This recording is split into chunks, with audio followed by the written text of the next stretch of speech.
whoever wins, whoever's the best win the fight. That's for sure. What's the status of Spence and Crawford? Is still in discussions. Still got some details to work out. Not going to happen this year at this point. So that December thing was not going to.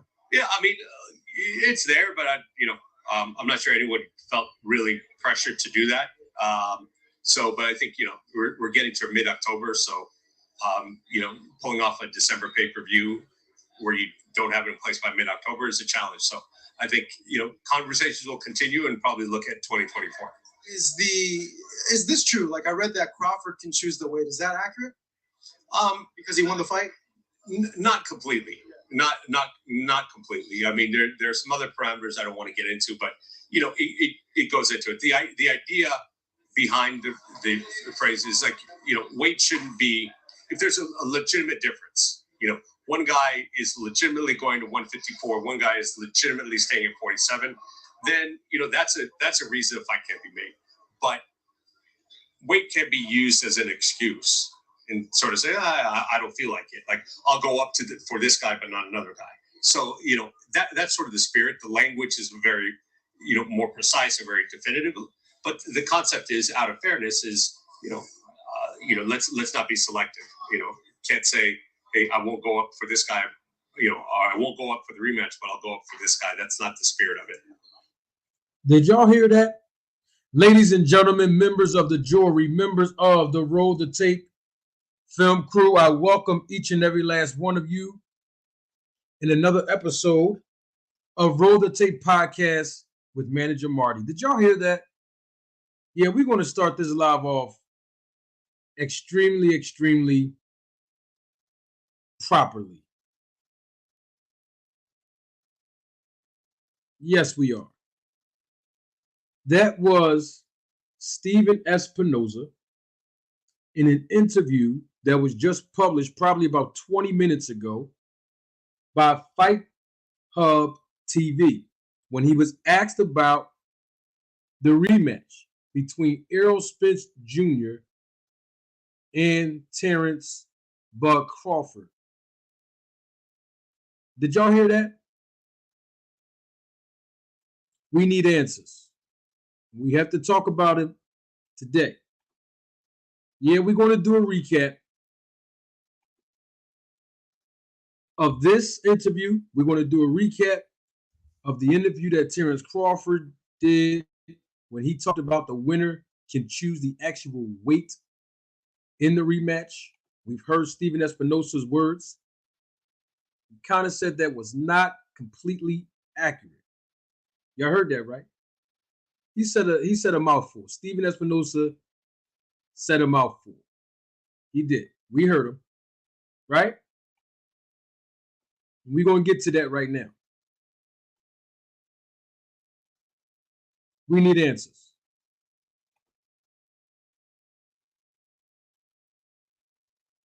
Before we start, let me do what I always do in the preliminary stages of every podcast broadcast. And that is our mic check. Audio check. Mic check 1, 2 in the chat. Can I get a mic check? If you all can hear me properly. Can I get a yes? If you cannot hear me properly, can I get a no? I need an audio check. I want to make sure that we all can hear what Stephen Espinosa just said. He said more. We're going to play more of what he said in this interview. We're going to do a recap of the fights that took place over the weekend. What's next for the winners of those fights? I just want to make sure now everybody can hear me. We need answers. Welcome to another episode to the new audience of Roll the Tape podcast with Manager Marty. If you are watching the replay of this live, I welcome you as well. Everybody in the chat, I salute you. Thank you for your support and engagement in the chat. We're going to have a great show today. I can assure you we're going to have a lively show today. Got some good boxing to talk about. Got the business of boxing to talk about. Can I get a mic check? I got 2 people in the chat that gave me some feedback. I just want to make sure that we all can hear. Mic check, audio check. 1 2 1 2. Mic check 1 2. Manager Marty here on the 1s and 2s. Can I get a mic check? Can everybody hear me? We going right in. Going right into the show. Just want to make sure nobody don't miss this now. Yeah, we're competing with somebody else at this time. Don't worry about it. Long as you here, that's all that matters. As long as you are here, that's all that matters today. Can I get a mic check?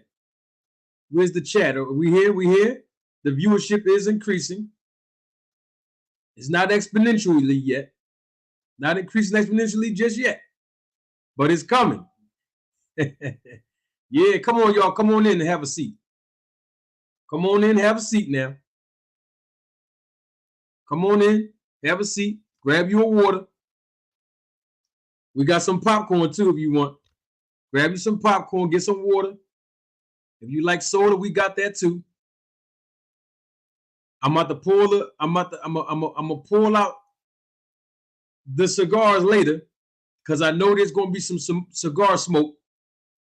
Because you know why I know it's gonna be some cigar smoke later on? Because guess what I did? I flew the kite out today. Y'all know what I mean when I say that, right? To my new audience, what I mean by that is this. The link is in the chat. Yes, and I pinned it to the top of the chat. Oh, yes, I certainly did. Cincinnati is in the building. I see you. Oh, we're gonna get our Town Watch check-in on. But before we do that, I want to roll the tape back. For those of us that are just coming in, have a seat, have a seat. Grab you a water, some soda, some popcorn, have a seat now. I want to make sure that y'all can hear me now. And I want to make sure y'all can hear Stephen Espinoza. Okay?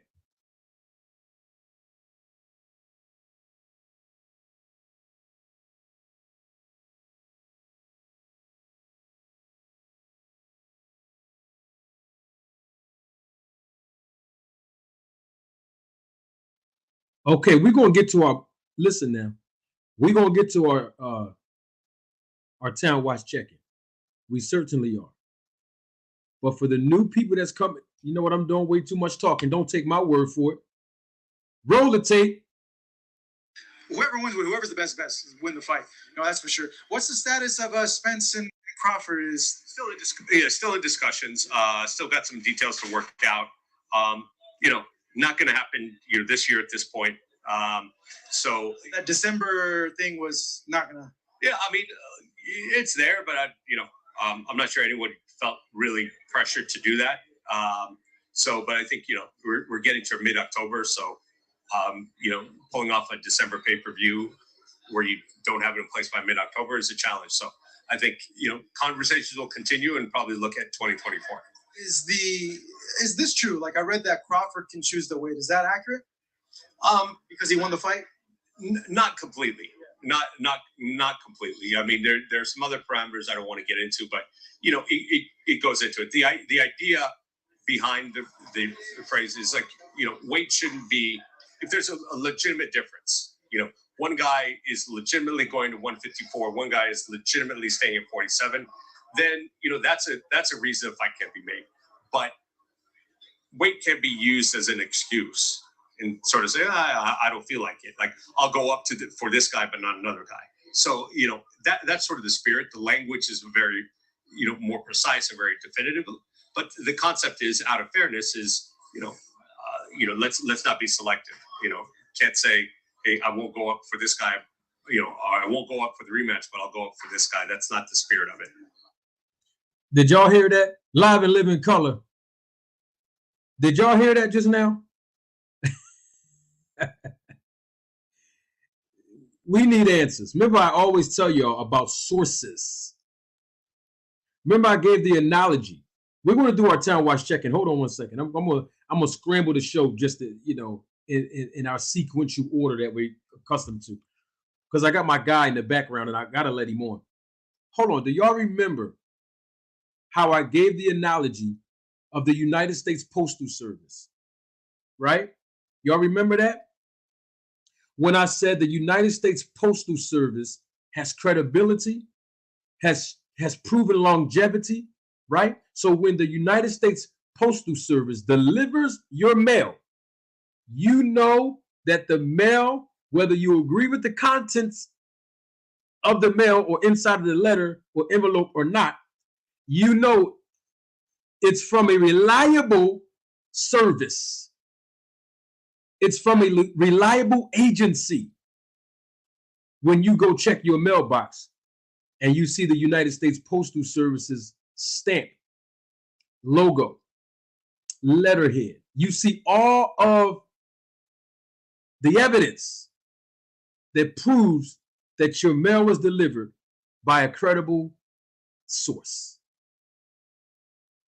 Sometimes you might even see the United States Postal Service's work delivery truck in your neighborhood. You might even see the employee, the mail carrier in your neighborhood delivering mail. Y'all remember when I gave that analogy? Well, that's the same principle that should be applied to journalists and reporters and social media reporters and content creators, right?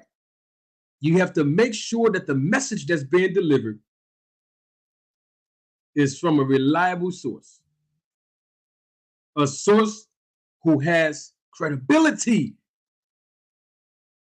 and credentials and longevity, like the United States Postal Service deliver your mail. And here we have a reliable, credible source who's showing us consistency through longevity time and time again, every time he gives an interview. And that's Stephen Espinoza, the executive of Showtime sports programming. And y'all heard what he just said, right? Did y'all hear what the man said? When he was asked, this interview was just published literally about 20 minutes ago or so by Fight Hub TV. He was literally asked about the Spence versus Crawford rematch and about the weight stipulation that we've heard Terence Crawford referred to in an interview recently, right? That if the winner chooses the weight, then the fight, the rematch, will be at that particular weight that the winner chooses. We've heard that. We've heard that. So now we have to deal with it. He said, Stephen Espinoza just said it. Y'all heard him. That's not completely true. Not completely true. There's other dynamics involved in the language, contractually speaking. Right? Y'all heard that, right?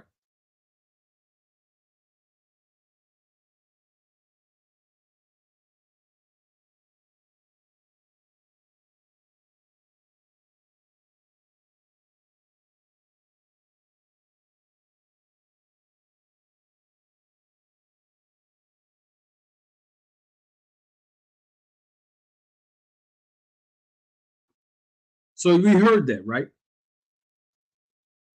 And we also heard Stephen Espinoza say that can be used as an excuse because basically what he's saying is Crawford can say, I don't want to fight Spence at a 154-pound rematch by moving up, but I want to move up and wait to fight Canelo.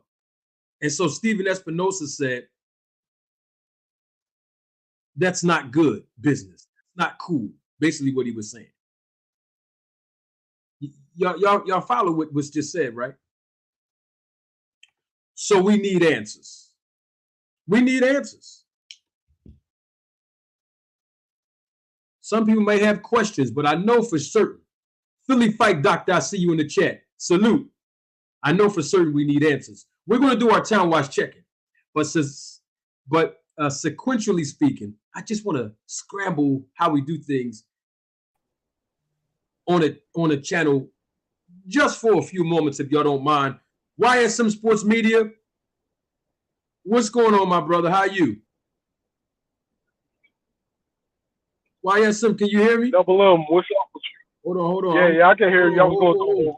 Hold on, YSM. They playing with the audio. Hold on. Let me see what's going on here. Yeah, hold on, YSM. I got you. Let's see what's going on here. I'll make sure, you know.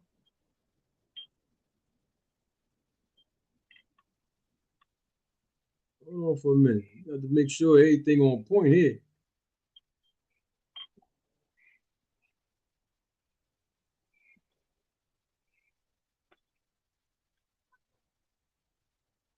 Oh, I see what's going on. They try to get me. They try to get what's going on. YSM, can you hear me now? Yeah, I can hear you. Oh, there you go. I can hear you too. What's going on, big homie? I'm good, man. I just wanted to stop by real fast and give you your flowers. I'm on my way home. Oh, man, I appreciate that, bro. Yeah, you don't have too many people that are actively in boxing that are giving out proper information. Like, a lot of guys want to act like they're in the back rooms or act like they have sources, but the reality is they full of shit. And you're a guy who's active in managing fighters, and you are an active USA boxing official. So you're really in the trenches of boxing. And I don't think you get your credit for, giving jewels to people about how the sport is really ran and what really goes on, especially in the back rooms, but the inner workings of boxing in general. And, like I said, you don't get your credit. And I just want to let you know that I appreciate you. Hey, man. Thank you so much, man. That means a lot coming from you, YSM. I mean, you are part of the reason that, people know who I am on YouTube. And that's because you have done a tremendous job with conducting great interviews. All your interviews are great, including the interviews you have done and conducted with me. And you made people basically recognize who I am and the contributions I've made to the sport of boxing. And I want to say thank you and give you your flowers as you are giving me my flowers, my brother. I appreciate that. I don't hear you give me flowers all the time, man. I'm giving you your flowers today, man. All right, you got it. I like to, I like to make sure I'm staying humble, bro. I'll accept it without any responses, bro. No, bro, you get a lot of shit. You get a lot of shit because honestly, people don't want to hear the truth. They want to hear confirmation bias. And there's a certain, fan base, a certain group of people that are really critical of you. But the reality is, when they look at the fighter that they like, they're looking at them through rose-colored glasses. But that may not always be reality. Yeah. And just having come to grips with that fact that nobody's perfect. And even a guy who is as successful and as talented as this particular guy, he has his faults, just like any other human being.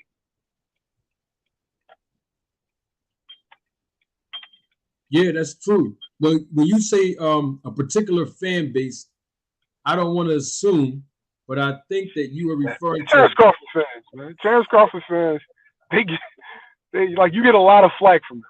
And some things that you've said I feel like is unfair, and me and you have talked about that. But for the most part, you are really spot on, and you are neutral in your coverage of the negotiations of Terence Crawford and Errol Spence.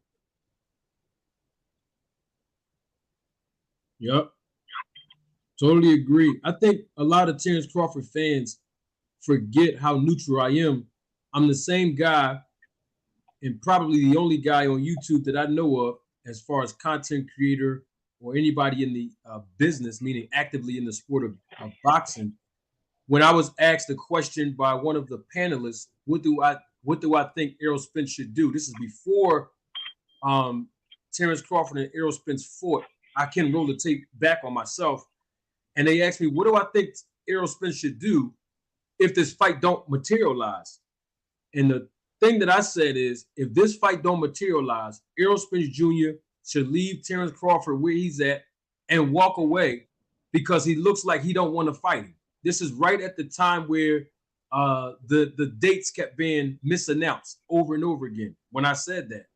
And that was my advice, because at some point, if he's not going to leverage his A side, meaning Errol Spence, it makes absolutely no sense to go into a negotiation where you have to get finessed and basically acquiesce to all of the demands of Terence Crawford when he's not showing signs that he really want to fight.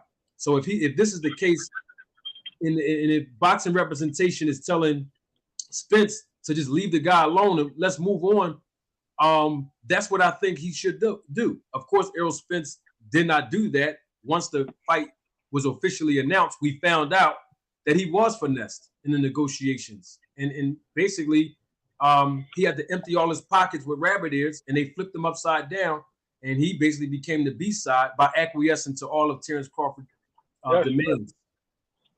So a lot of Terence Crawford fans won't even give me credence for that. In fact, a lot of Terence Crawford fans have yet to give me credence and credibility and credit, which I'm not looking for any affirmation. But I'm just saying, piggybacking off of your point, they haven't even given me credit for being the only person on YouTube actively involved in the business as a content creator.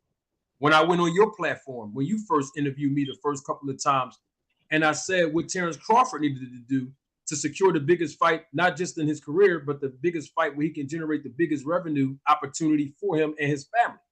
And sure enough, I have yet to hear a Terence Crawford fan yet come back and say, Manager Marty, you know what? You were right, because Terence Bud Crawford did the 2 out of 3 things that I said he should do. And the fight actually happened. And not only that, but those same fans have come on this panel, in my chat, in my comment section, even in your comment section on your channel and platform, and have basically criticized me and told me to apologize, all because Terence Crawford won. But the same people that wanted me to acknowledge that I was so-called, quote-unquote, wrong for thinking Errol Spence would win this fight was not going to give me any credit or come back and tell me I was right when I said Terence Crawford needed to do A, B, and C to secure this fight. It's amazing to me.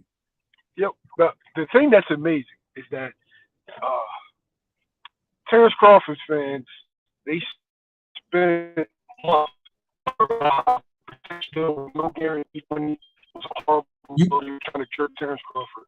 And you sound like him was being unfair, and this YSM, you were sounding like you were going in and out. Say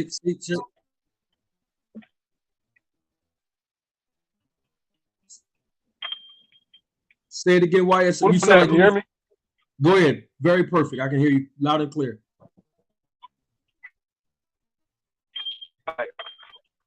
What I'm saying is, Terence Crawford fans spent months talking about how 5% wasn't a good deal, how they were trying to fuck Terence Crawford, how they were giving him a good deal, they didn't want the fight. Only for later to admit a percentage deal is guaranteed money. I'm sorry, y'all. We had some technical difficulties with YSM Sports Media. I'm sure he'll be back.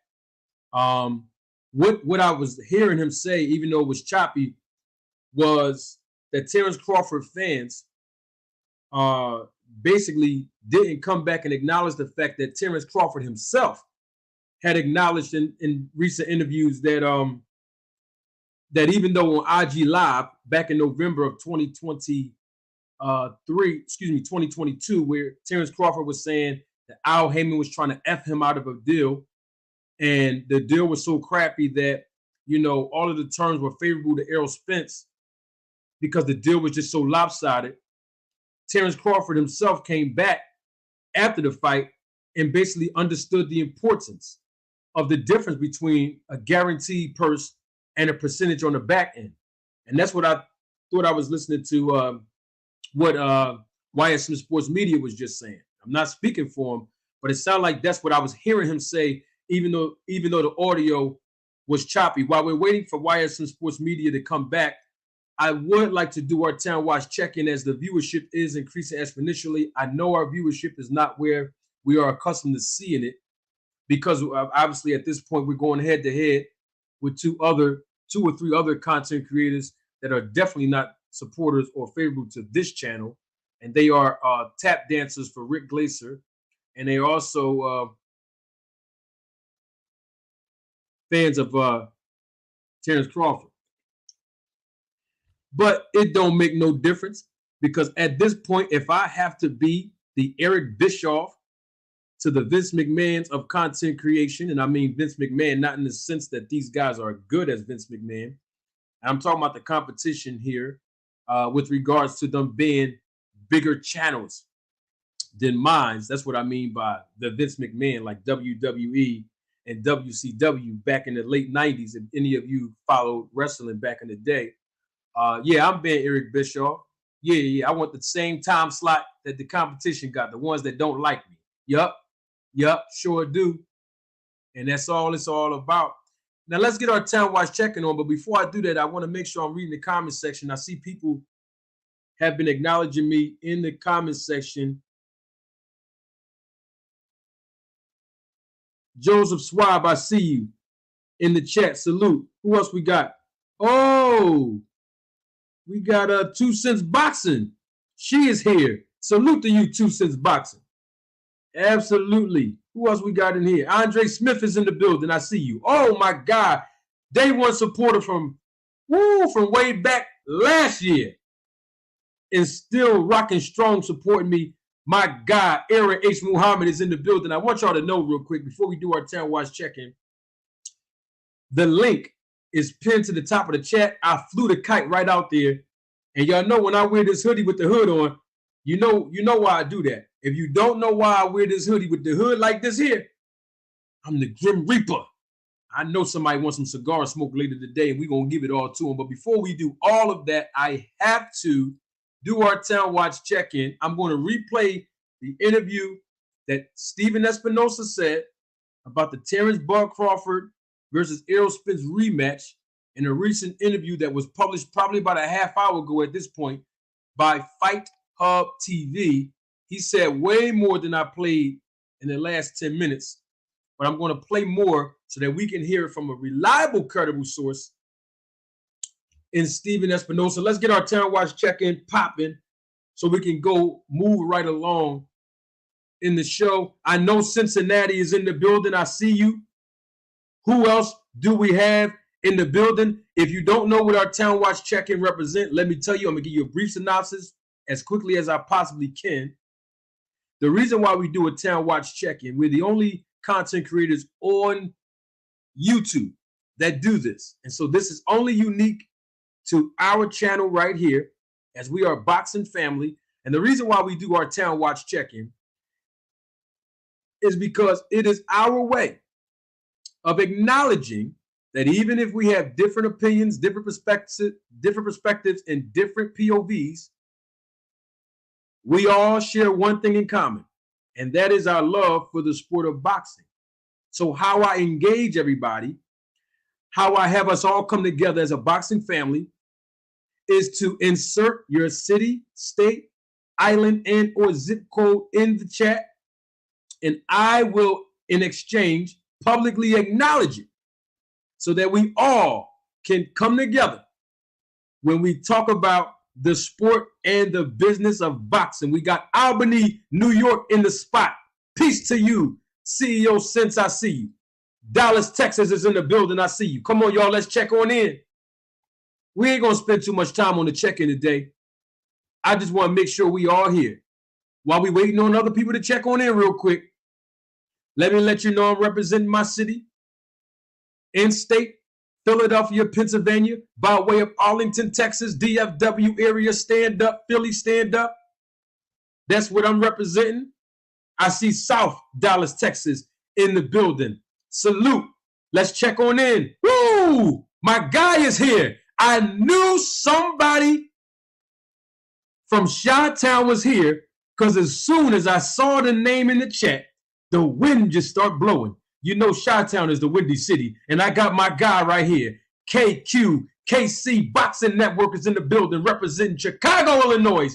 Salute, KC. What up, my brother? Who else we got in here? Let's check on in. We ain't going to spend too much time on it because we got some cooking to do. We got some recapping to do and some debunking of capping to do. This is going to be a cap show today. Recap and cap.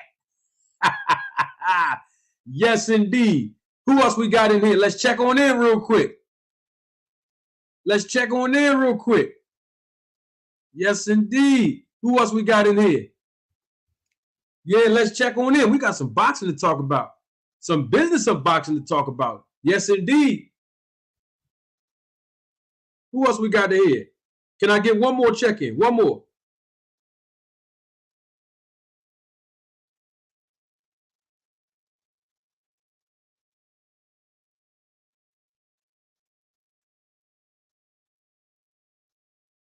Delaware is in the building. I see you. Detroit in Arizona is in the building. I see you. Come on, let's check on in. And while you checking on in now, please, if you can, if you want to, this is not mandatory, but it is highly appreciated if you just click on that like button. It's right in your face. It's right in your face. Just click on the like button. Because what's going to happen is this vacation value that I produce on this channel will reverberate all across the world. And others, just like you who love the sport of boxing, will learn something about the business and sport of boxing they probably did not know before encountering this channel. Dayton, Ohio is in the building. I see you, Cornelius. Thank you for checking on in. Zaire G. I already said Delaware, but I want to thank you also for checking in. Detroit, BC, I see you. I already checked you in. But I thank you for engaging in the chat. Yeah, our Town Watch check-in is like when you go to a hotel. You know how you make reservations? You go to the telly, and when you go to the front desk of the telly, man, they verify you and they check you right on in. You know what I'm talking about? And then right after they check you in, what do? They give you the key. So that's what we're doing right now in our Town Watch check-in. When you check in here, I'm going to give you the key of knowledge and information. Yup, that you probably won't even get nowhere else. You know, I'm one of the only few actively involved boxing representation on YouTube. Illinois is in the building. AJ64, I see you. Yeah, like YSM just said a few minutes ago.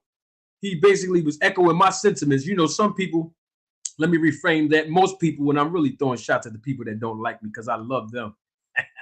Louisiana is in the building. I see you.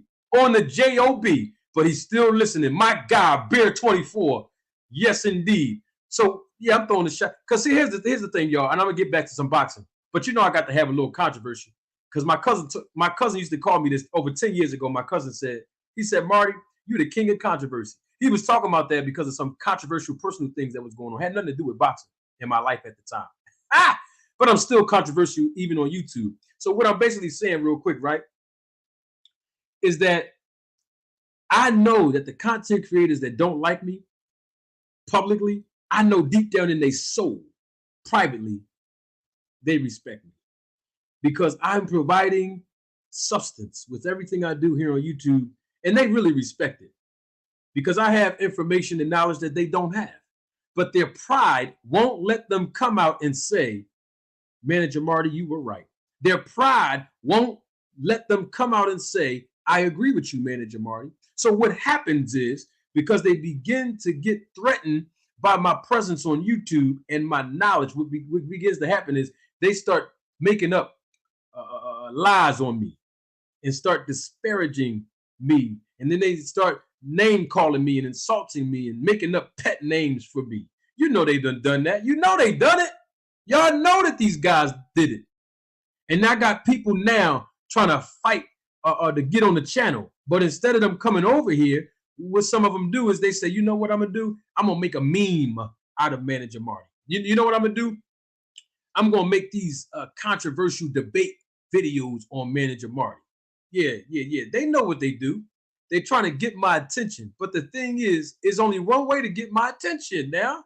And if you know who I'm talking about, those guys I'm talking about, I've already highlighted at least 3 of them on this channel. Really 4 of them, really. Go over there and tell them they don't have to sneak diss me. They don't have to insult me. They don't have to make up no pet names for me. They don't have to do memes on me. They don't have to do diss tracks on me. All they got to do is just one thing. And that's come on over here.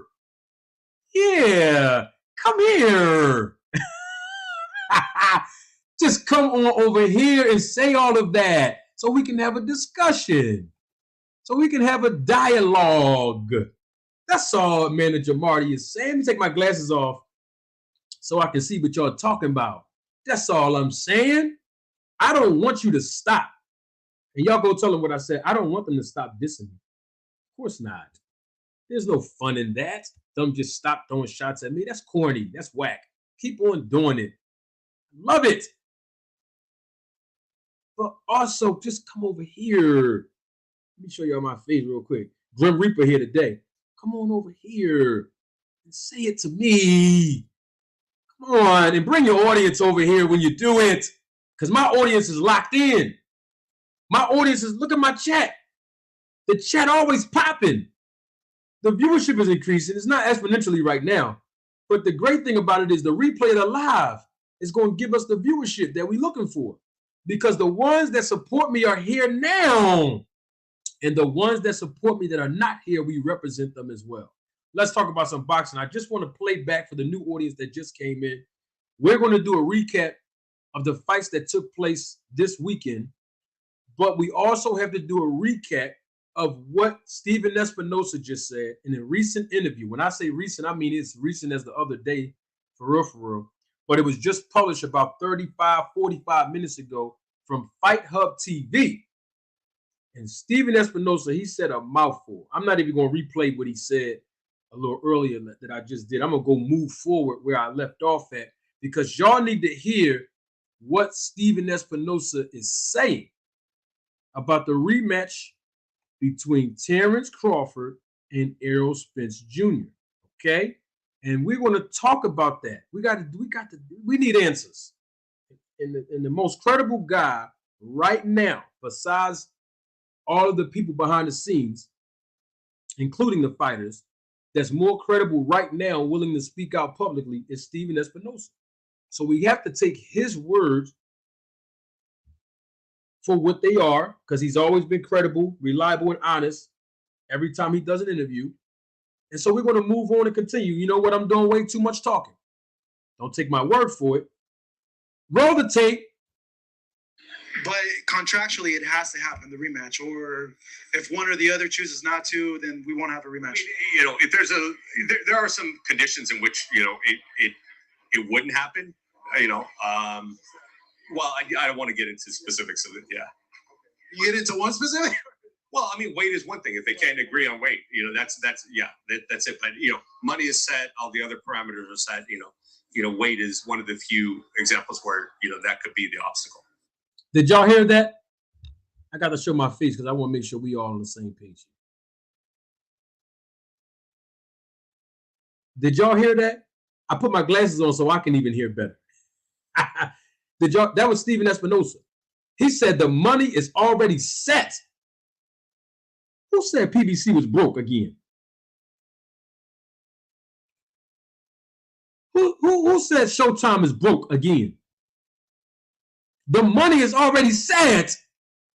Did y'all hear him? I'm talking about in the rematch between Errol Spence and Terence Crawford. The money is already set. So it's not the money that can be a possible obstacle preventing the rematch from happening. Those are not my words. Those are the words that you just heard live and living color right here on Roll the Tape Podcast with Manager Marty by Stephen Espinoza himself. Did y'all hear him? So the money is not an issue. The money is not going to be an obstacle. In other words, is they already have the money allocated.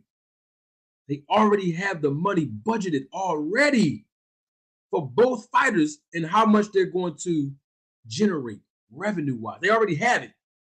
Guaranteed. He's talking in guaranteed terms. Stephen Espinoza, when he said the money is already locked in. But what was the obstacle? He claimed, he said, that will prevent the rematch from happening. The weight. You see that? He said the weight. The money is already set, so we know it's not that. He said the weight. Now, I have a question, And the link is still pinned to the top of the chat. Anybody can come up here.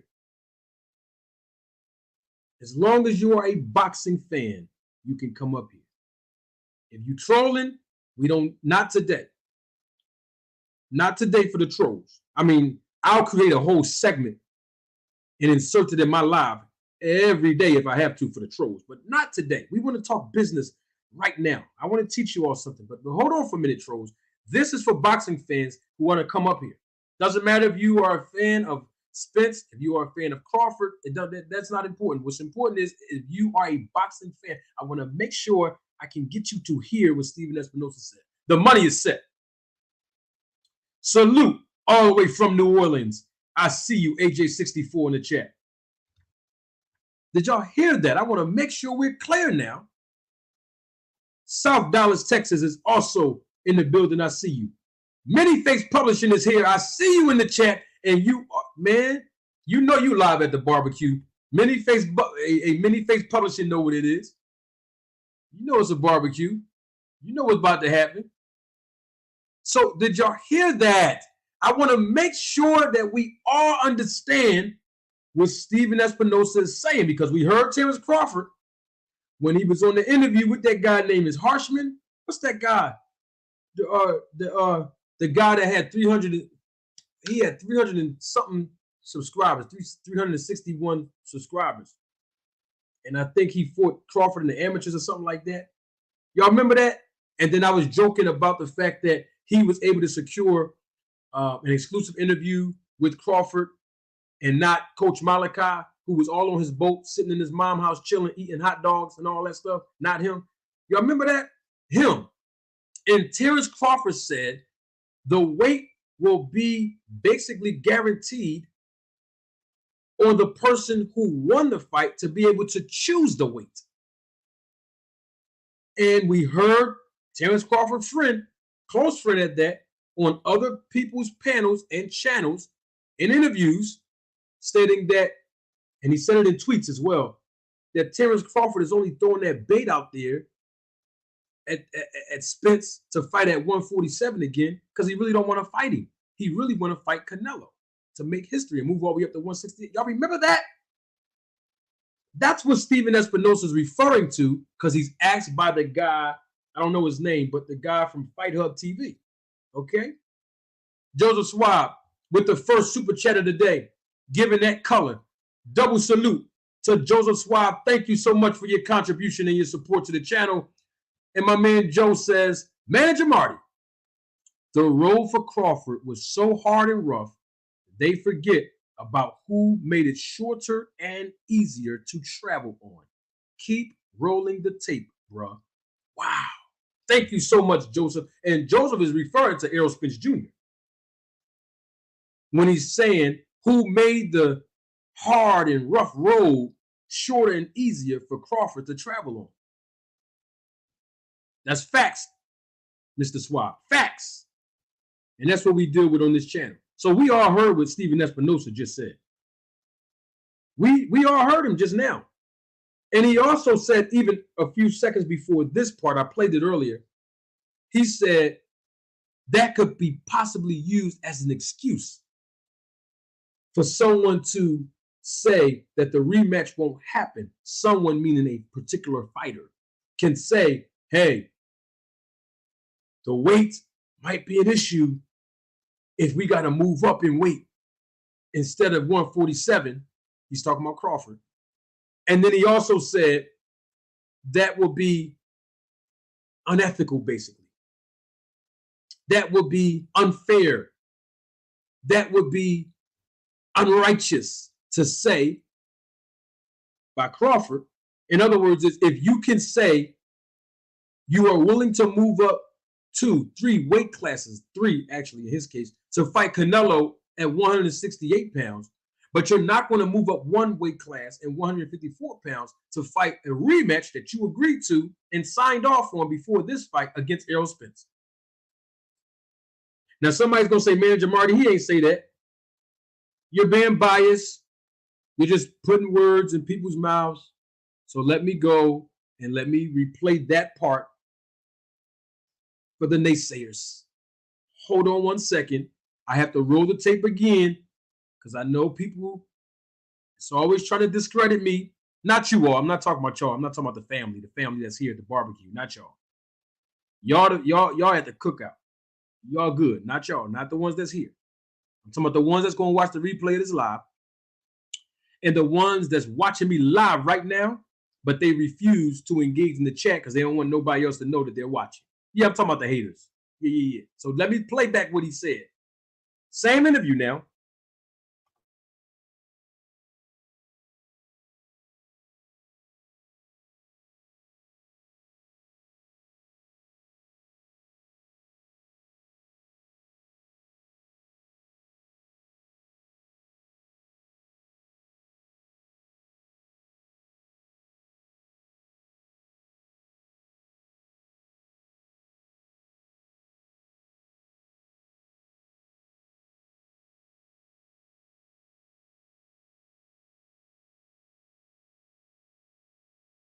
Really long time.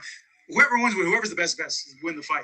That's for sure. What's the status of Spence and Crawford? Is still in discussions. Still got some details to work out. Not going to happen this year at this point. So that December thing was not gonna. Yeah, I mean, it's there, but I'm not sure anyone felt really pressured to do that. But I think we're getting to mid-October, so. Pulling off a December pay-per-view where you don't have it in place by mid-October is a challenge. So I think, conversations will continue and probably look at 2024. Is this true? Like I read that Crawford can choose the weight. Is that accurate? Because he won the fight? Not completely. Not completely. Yep. Not completely. It's not completely true, even though we heard Terence Crawford say it was completely true. Salute to Asante L in the chat. I see you, my brother. Cav316, I see you in the chat as well. Did y'all hear what Stephen Espinoza said about the weight situation? Did y'all hear that? I mean, there's some other parameters I don't want to get into, but it goes into it. The idea behind the phrase is like, weight shouldn't be, if there's a legitimate difference, one guy is legitimately going to 154, one guy is legitimately staying at 47, then, that's a reason a fight can't be made. But weight can be used as an excuse and sort of say, I don't feel like it. Like, I'll go up for this guy, but not another guy. So, that's sort of the spirit. The language is very, more precise and very definitive. But the concept is, out of fairness, is let's not be selective. Can't say, hey, I won't go up for this guy, or I won't go up for the rematch, but I'll go up for this guy. That's not the spirit of it. Let's not be selective. That's not the spirit of it. Let's not be selective. Let's not say. This is a message from Espinoza to Crawford, basically. Let me show my face for the people in the back. I'm the Grim Reaper today. That's why I got this hood on. When the Grim Reaper coming when I got this hood on. Let's not say you're willing to go up to 168 pounds to fight Canelo Alvarez, but you won't go up one weight class at 154 to honor your contractual agreement to fight Errol Spence Jr. in a rematch. That's the translation of what Stephen Espinoza is saying. Y'all know it's true.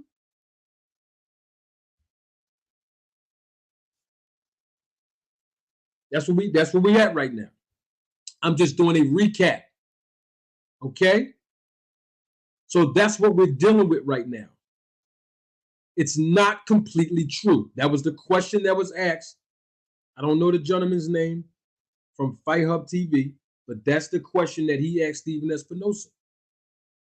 Is that true? That the winner of the first fight gets to choose the weight in the rematch. And he said that's not completely true. There's other dynamics involved. You see that? See how we can't go by hearsay? Remember I told y'all, merchandise coming soon. You're going to see this on the shirts that I'm going to sell, the hoodies and and the hats. Hearsay is heresy. You see that?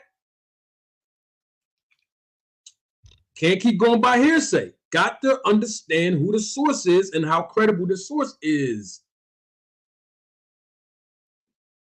Because we've been hearing people on social media say all this stuff.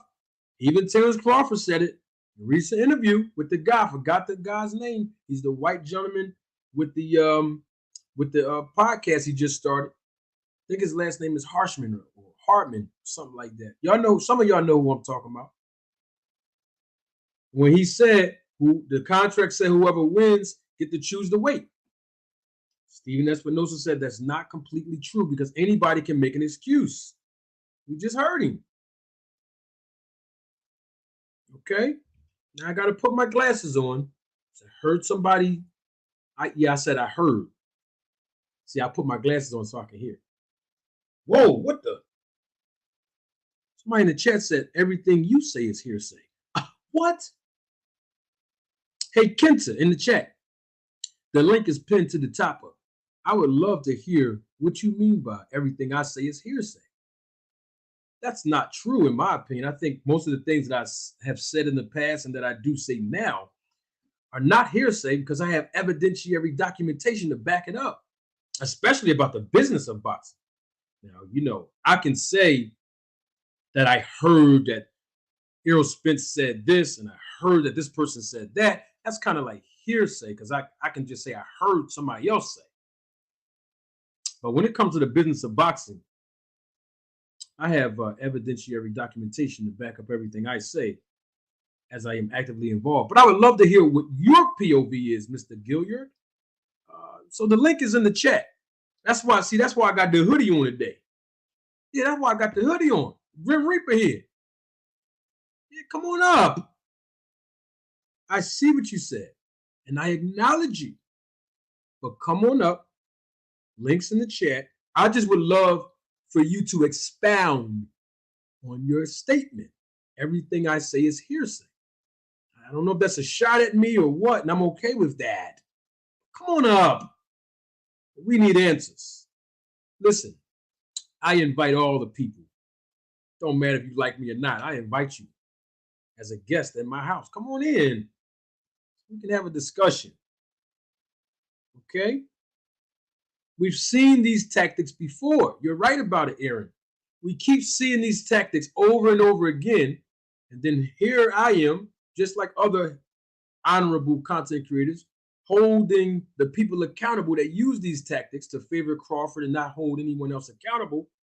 This is what we do.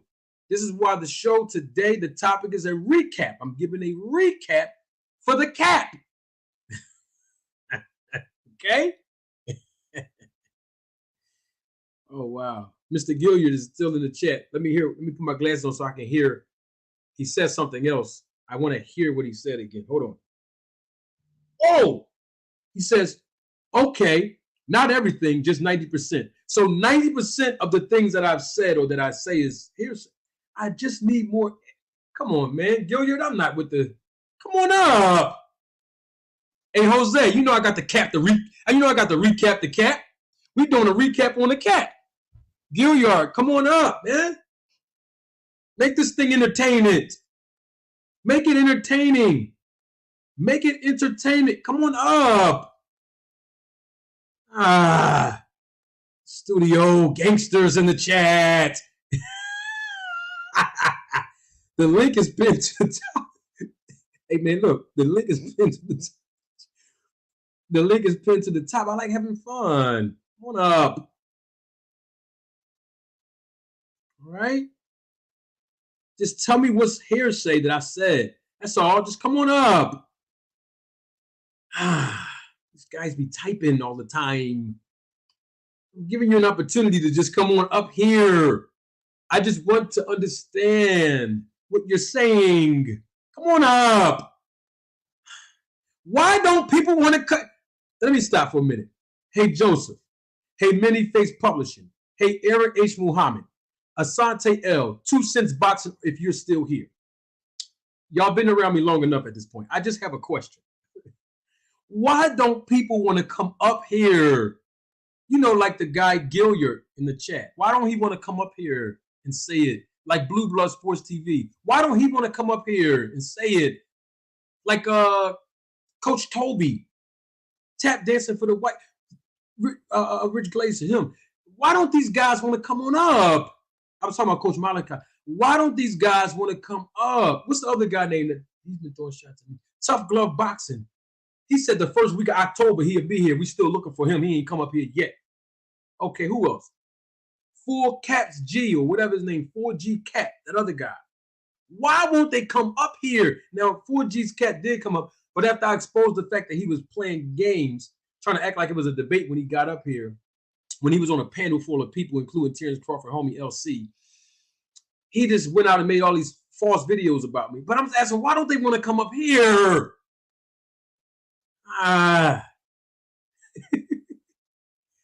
Okay, Asante L. I think that, you know what, you might have a good point with that. Yeah, you might have a good point with that. AJ64, you too. Just saying. How can you talk about somebody behind their back and then they give you an opportunity to come up to their face and address it, and then you don't do it? Where they do that at? Oh, you know, I know where they do that at, on YouTube. Where they do that at? YouTube. This is just entertainment, y'all. Salute to my guy. I see him, Mr. Vegas. Mr. Vegas. And speaking of Vegas, I bumped into Mr. Vegas in Vegas when I was in Las Vegas a couple months ago. Bumped right into him. Hold on for a minute, y'all. Somebody's supposed to be, somebody calling me right now. Hold on for a minute. Hold on. Hold on, y'all. Hold on. I got to answer this. Hello? I'm live now. You calling my phone. You need to be on the live, man. Interrupted my live. I'm on the live right now. Calling me, talking about what you doing, why you ain't live, and I'm live now. Yeah, I'm answering live phone calls too. I just want to know. Oh, I was talking about my man, Mr. We're going to talk about some boxing. I'm just having fun. I miss y'all. Miss you all. Haven't seen you since what, Friday? And then the week before that, Mr. Vegas. I met Mr. Vegas when I was in Las Vegas a few months ago. Bumped right into Mr. Vegas. Didn't even know who he was. Mr. Vegas said, "Manager Marty." I turned around. Me and Mr. Vegas busted up. So salute to Mr. Vegas. Another day one supporter. These guys, he said, Kenta, he said, that's why you on YouTube. Come on with this studio gangster, man. You gonna come up here what, man? You know the air fryer getting hot, Gilliard. Yeah, he's still texting. Come on up in the show, man. No, I wear glasses. I ain't got time to keep reading all this stuff, man. I'm only reading the comments because I love the comments. We engaging right now. We having fun. Listen, right? Let me say this. The thing about it is this, okay? This is a public service announcement. I know y'all really don't have a problem with me.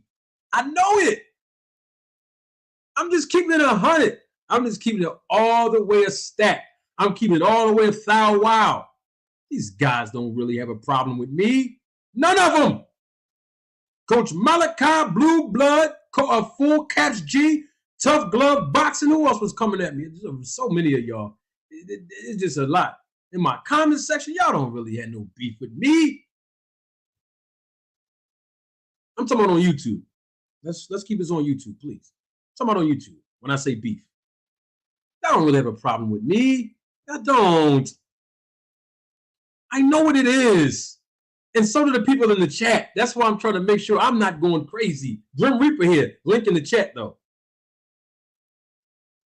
Gilliard, this guy, Gilliard, you still typing. I'm not acknowledging you no more until you come up here.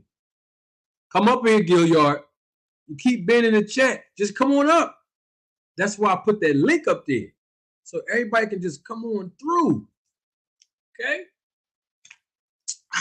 These guys don't have a problem with me. You know? They don't. They don't have a problem with me. AJ64, thank you, sir. Yes. Of course.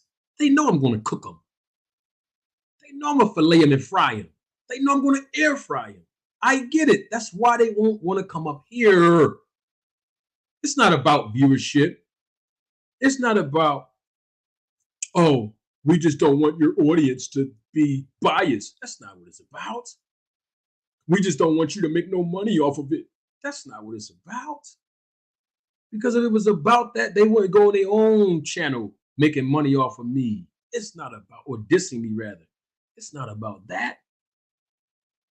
They understand the results are the same for each and every last one of them. The Grim Reaper, I don't even have to show my eyes when I talk. I don't even have to show my eyes when I talk about this topic right here. I'm still talking boxing, believe it or not. Because you know what? Speaking of boxing and content creators, I said this about 6-7 months ago, y'all.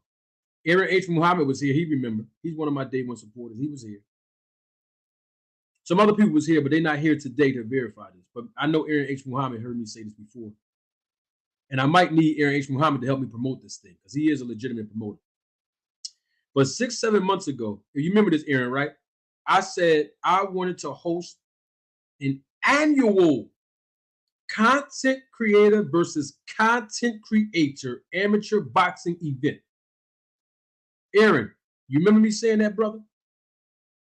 Having content creators box each other. Since we talk about boxing anyway, all day, every day, YouTube boxing community is boxing media. Why not have boxing being a part of what we do as content creators? And all the content creators can monetize it. It's never been done before. And I'm talking about annually. We travel around the country and get it done. Content creator versus content creator in the boxing ring, amateur boxing event. 3-round competitive fight. Wouldn't that be awesome? I said this 6-8 months ago. 6, 7, or 8 months ago. I said this before. That's all I'm saying. All right, now let's get. Nobody want to get involved in it. Everybody want to talk about boxing, but don't want to get in the ring and box. Woo! It's okay. It's just YouTube. Let's move right along. So we recapping the capping on our show today. Yeah, we recapping the capping. That's what we doing. So y'all heard what Espinoza said. If you're watching the replay of this live, I welcome you. I'm just having fun. This is what we do. Please go in the comment section below. I would love to hear your feedback. I would love to see your feedback, rather, in the comment section on this situation that you've heard me replay the interview that Stephen Espinoza done did. Yup. Yeah, the Ebonics is coming out now. That Stephen Espinoza done did. Not conducted, but done did. with the fight with Fight Hub TV. You heard what he said. We having fun today. Today is Monday. You know, when you have a long weekend and it's time to go back to work or back to, if some of you are self-employed and it's time to go back to the grind, the hustle and bustle, Mondays is always hard for some people. So that's why I'm just having a little fun today. It's Monday. Now, tomorrow when we come on live, we, get back to, being a little bit more professional. But the Grim Reaper here today. And the link is still in the chat, pinned to the top too. Okay, and that's not for people that just want the smoke. That's just for anybody. We're talking boxing today, y'all. Okay, now let's get to our recap of this weekend's fights. Now we're gonna start from Keyshawn Davis. He fought Nair Albright. Now I'm gonna keep it all the way 100. I'm gonna keep it 100. Keyshawn Davis, he didn't close the show out like people are accustomed to see him close the show out. And I told y'all why he was not going to be able to close the show out, because he was in there with a good fighter in Nair Albright. Now, did y'all see the judges' scorecards? Extremely close, except for the third judge. It was a majority decision. That meant it could have went either way. But Nair Albright held his own. He held his own. He took some big shots, but he also landed some big shots too. Now, Keyshawn Davis, from what I saw, Keyshawn Davis got hit more times than we all used to seeing him get hit.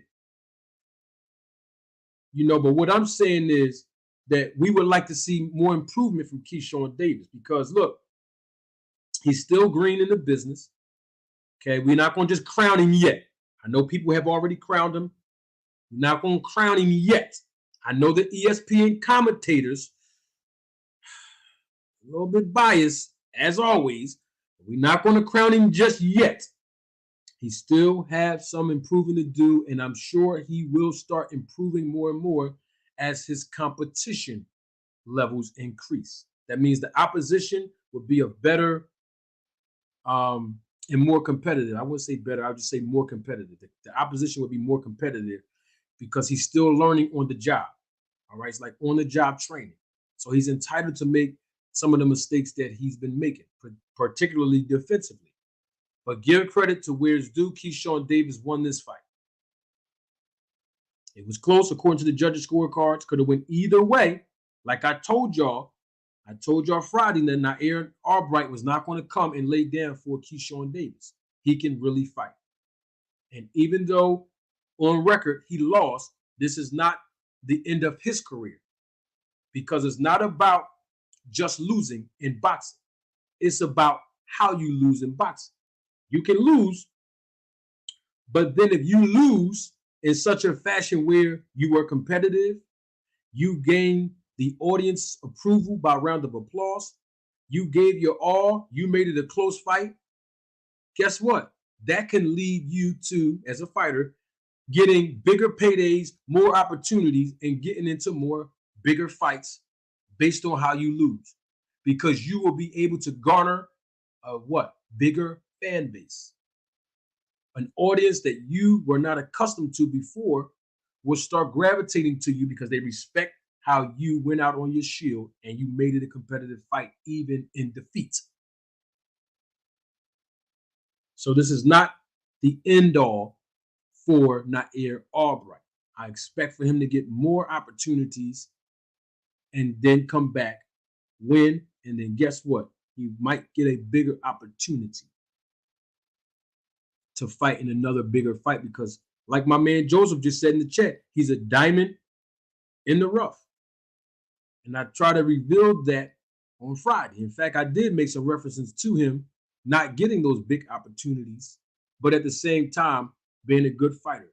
He only has two, at this point, he has 3 losses, but before this fight on Saturday, he only had 2 losses. So he's still able to be competitive in bigger fights later on in his career, and he's a very durable fighter. So we can't count Nair Albright out. Salute to both fighters. Now let's get to Brian Mendoza versus Tszyu. This is a recap here. Let me see the chat. Let's see what the chat think about that fight. What y'all think about Tszyu?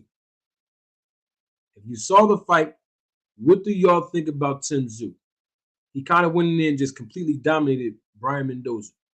We've seen Brian Mendoza knock out Sebastian Fundora in a fight that basically he was the B-side in. And most people didn't expect him to win that fight. But he knocked Fundora out in devastating fashion. And some people thought that he would come in and give Tszyu a hard work day at the office. But instead, Tszyu gave him a boxing lesson and landed some big punches on Mendoza. What do y'all think about Tszyu now that he's fought and defeated Brian Mendoza? What do y'all think about it? In the chat, let's engage. We recap in the cap right now. The cap is Tszyu is next in line to fight Terence Crawford. That's what we've been hearing. But before we get to that, I just want to know from the chat, what do y'all think about Tszyu? Is he the real deal? Is he the goods? Some people may not be sold on him yet. Some people might be sold on him. What do you have to say about it in the comments section if you're watching the replay of this live, and even in the chat? Salute. Big Money Walk, what's good with you? I see you. What do y'all think about Tszyu? He done fought 3-4 times in 1 year already. So he is completely active. Tell me what y'all think about Tszyu. Link still pinned to the top of the chat, though. Woo-wee. What's up, Eddie? I see you in the chat, Eddie. What y'all think about Tszyu? Is he the goods? Is he going to be the #1 guy in the 154-pound division? Because the man done fought 3-4 times in 1 year already. He done called out, I think he called out Crawford at the end of that fight too, if I'm not mistaken.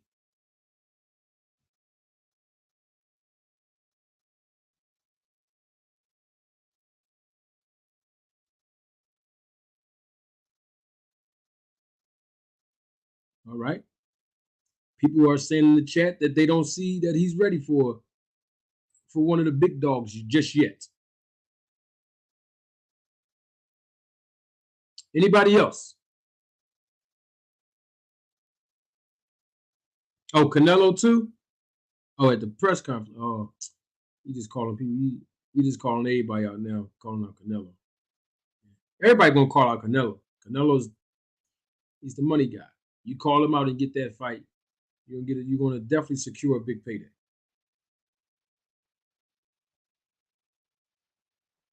Okay, my man Joey in the chat said that, hey, he looked good enough for a major fight with Charlo, a fight that he was really supposed to be in with Charlo anyway. Jamel Charlo, may I add, when I say Charlo. He was supposed to be in there with Jamel Charlo anyway. Before Charlo, remember, they were supposed to be rumbling. Fight was announced and everything. And then Charlo injured his hand. And then when Charlo had the opportunity to come back, he did. But he didn't come back and fight Tszyu. Of course, he fought Canelo Alvarez and got that big payday. So we're getting mixed messages here. Tszyu is good enough from what I'm reading the comments here in the chat. He's good enough, but not good enough to beat Jamel Charlo. Then I'm hearing another mixed review that says that he is ready for a major fight. But who is he going to fight at this point? Who will he fight at this point? I mean, because right now, Charlo is not going to fight no time soon after losing to Canelo. So who will Tszyu fight? Now, he can still fight Charlo. Matter of fact, they both just fought within a month apart. So, hey, who knows? They can fight in the beginning of 2024.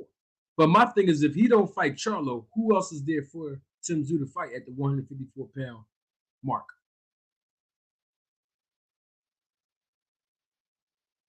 Because my thing is, if he don't fight Charlo,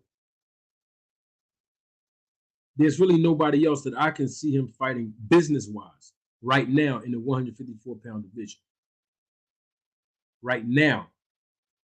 I'm talking about money-wise, where it makes sense. Now, of course, there's another fighter at 154 pounds from my city, Danny Garcia,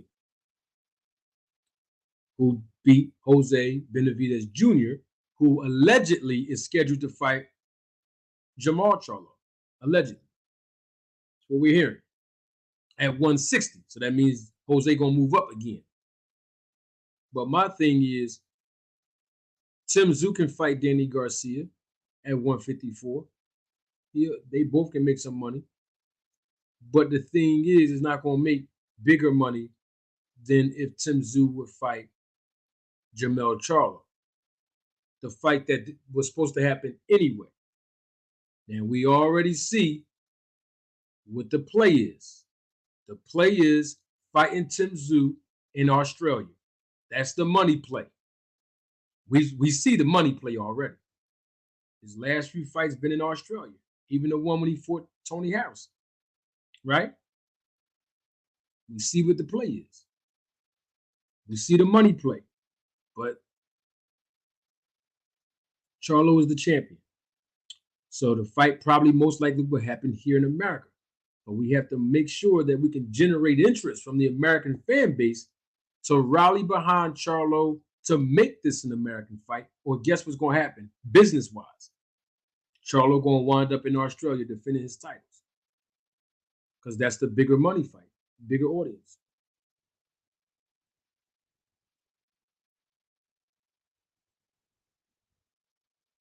Salute, I see Band up in the chat. So, the thing is with Tszyu, he can fight. Thing is with Tszyu, he can rumble. He can definitely rumble. He can fight. I just want him to. He got to clean a few things up. All that punching outside of the scoring zone. That's the scoring zone in boxing, right? Little dirty. That ain't right. And I'm not saying keep doing it on purpose, but I see it too much. You gotta clean it up a little bit. And I know sometimes the journeymen from other countries, they fight rough, and that might be legal over there. But here in America, they gotta tighten that up. The rules of boxing is a little bit different. Mostly the same though. But Tszyu can fight, but I want to see how he gets in there and fight against a Jamel Charlo. Now, here's the thing about Jamel Charlo. We cannot ignore this. He moved up 2 weight classes to fight Canelo, which we all are already aware of. But moving back down to 154 to defend those titles is going to be hard for him. It's going to be definitely hard for him to do. Now, he might vacate the titles. He just might. And he might just move up to, let's say, 160. I don't see him staying at 168. I don't think he should stay at 168. That's not a weight class designated for him and his body type and his style. So if he's not going to compete and defend those titles at 54, then he should move up to 160. But according to the history of boxing, when a professional fighter move up 2 weight classes, win, lose, or draw, and they come back to their natural weight class, they usually get knocked out. And I don't want to see Charlo get beat down, beat up, or knocked out.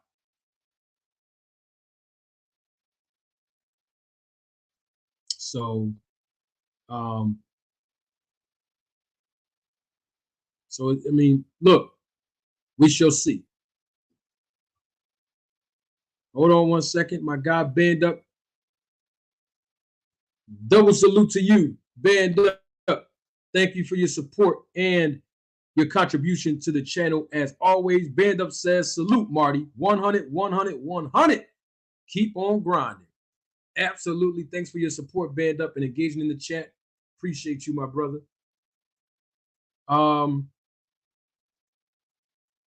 Okay, somebody said he should fight Fundora. Tszyu should fight Fundora.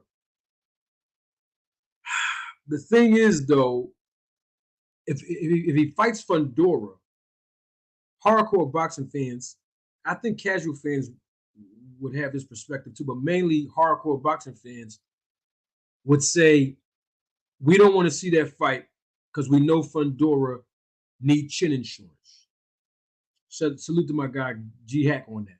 My man Greg. He's going to need that because his chin is real soft. He done got dropped by Erickson Lubin, and he also got dropped and knocked out by Mendoza. And Tszyu, you've seen what he did to Tony Harrison. We've seen what he do to other fighters, knocking them down and knocking them out, at least knocking them down. That's a predictable outcome where he'll knock Fundora down at least, if not knock him out. So I don't know if that would be a competitive fight from the hardcore boxing fan perspective to buy into that fight. Meaning that would be a fight, obviously, that fans would be asked to pay for, right? It might be a good challenge for Tszyu because of the height and the reach advantage of Fundora. But Fundora, he's got to come back. And the way we do it as boxing managers and even promoters, we will have to allow someone like a Fundora come back with a more easier fight to rebuild his confidence, right? Work on his punch resistance. That means in the next fight, expect for my guy, his promoter, Samson Lukowicz, to put him in there with somebody who is durable to allow him to get those rounds in, right? So that he can be active enough to build his confidence back up, but also to a point where he's not getting hit so flush to a point where he's getting knocked down, because we're trying to rebuild him, revitalize his confidence. And that's usually how we do it in boxing on the business side of it. And so to get him in there, his next fight, to fight a guy who's very, very active, whose confidence is through the roof right now, fighting 3 to 4 times in 1 year, and Tszyu might not be a good look for him right now. Talking about Fundora. Salute to my homegirl. Double salute. 2 Cents Boxing. Thank you for your contribution and your support to the channel, and always engaging in the chat and coming through on the panel. Always a pleasure. 2 Cents Boxing. 2 Cents Boxing says support for the channel. Hashtag roll the tape. Always a pleasure to see you, 2 Cents Boxing. Yeah, so that's my thing. Now, moving right along. Okay, Band Up, I see that you're here, and I want to ask you about something, Band Up, real quick, because I know you are a Terence Crawford fan. Your words, not mine. Did you hear Band Up? I want to make sure, because we got a new audience that's just climbing in. I see the numbers are slowly coming in. They're coming in. Band Up, quick question as a Terence Crawford fan. Did you hear what Stephen Espinoza said? Band Up, when he basically rebutted a little bit of what Terence Crawford said in his interview, where he talked about the weight clause in the rematch. Did you hear that, Band Up? In the new audience, this question is for you as well, the ones that just joining in. Did you? I just want to know if Band Up heard, because he just came in. Did you hear what Stephen Espinoza said, Band Up? He did a recent interview on the Fight Hub TV, probably about an hour and a half ago, that was just published. The interview was an hour and a half ago, because it was after the press conference between Benavidez and Andre. All right, so Band Up claim. Okay, I see you, Band Up. Band Up says that he missed that one. All right, good. I'm gonna replay it. And that's the reason why I was asking you, because I know that we have new viewers that are coming in, engaging in the chat, and even increasing the viewership. Let me replay what Stephen Espinoza said when he was asked by the host of Fight Hub TV. And this video was published literally an hour and a half ago, and most of you that are on here have already heard it, but I'm going to play it for the new audience that just joined us so we can get some more perspective on what Stephen Espinoza said when he was asked about, you know what, I'm doing way too much talking.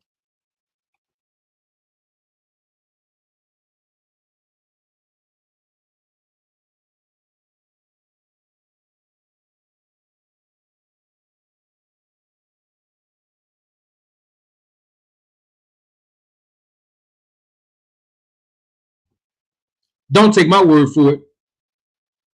Roll the tape. Fight. No, that's for sure. What's the status of Spence and Crawford? Is still in discussions. Still got some details to work out. Not going to happen this year at this point. So that December thing was not gonna. Yeah, I mean, it's there, but I'm not sure anyone felt really pressured to do that. But I think we're getting to mid-October, so pulling off a December pay-per-view where you don't have it in place by mid-October is a challenge. So I think conversations will continue and probably look at 2024. Is this true? Like, I read that Crawford can choose the weight. Is that accurate? Because he won the fight? Not completely. Not completely. I mean, there are some other parameters I don't want to get into, but it goes into it. The idea behind the phrase is like, weight shouldn't be, if there's a legitimate difference, one guy is legitimately going to 154, one guy is legitimately staying at 47, then that's a reason a fight can't be made. But weight can be used as an excuse and sort of say, I don't feel like it. Like, I'll go up for this guy, but not another guy. So that's sort of the spirit. The language is very more precise and very definitive. But the concept is, out of fairness, is let's not be selective. Can't say, hey, I won't go up for this guy, or I won't go up for the rematch, but I'll go up for this guy. That's not the spirit of it. Did y'all hear that?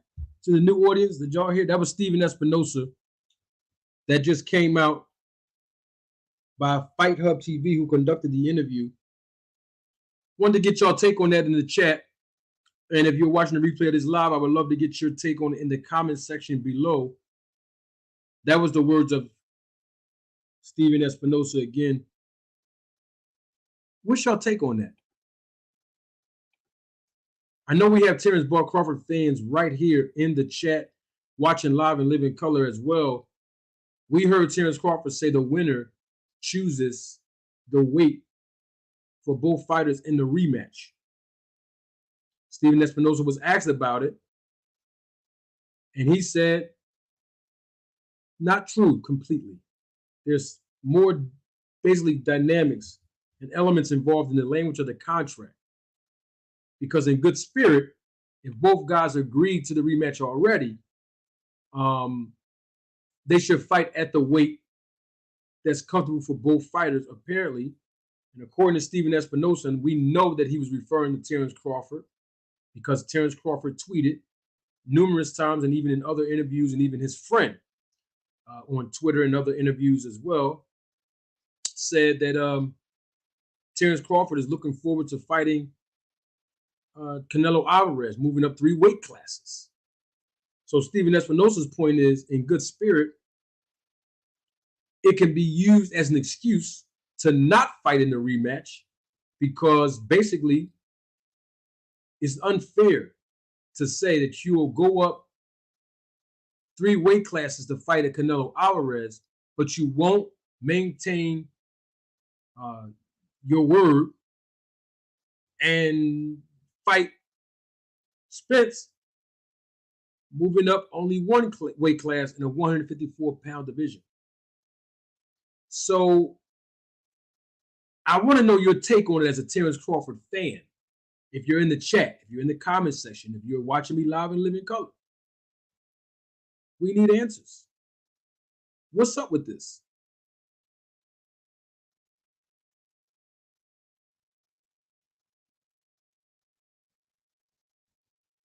Band Up, I see you in the chat. What's your take on this?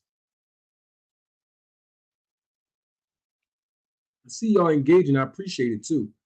I mean, because the thing is, if you've already agreed to the terms of the rematch, keep your word. You know, fight Errol Spence Jr. in a rematch. Fight him in a rematch. Uphold your obligation. And then if you want to move up after that to fight whoever, then that's cool. But at least maintain integrity, you know, by fighting the rematch with Errol Spence. Because apparently, neither one of you can make the weight. And I said this before. Terence Crawford said it at the press conference, the post-press conference, that is. It was hard for him making 147 pounds. Great. Errol Spence been saying it for years. It's hard for him to make 147 pounds. So both fighters should just go ahead and fight at 154.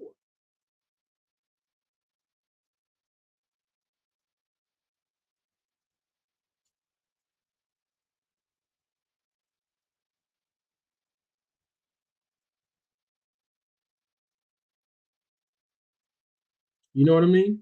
All right, let me see what's going on. I see something. Oh, man, people are starting to get it on in the chat. Oh, man. Uh-oh.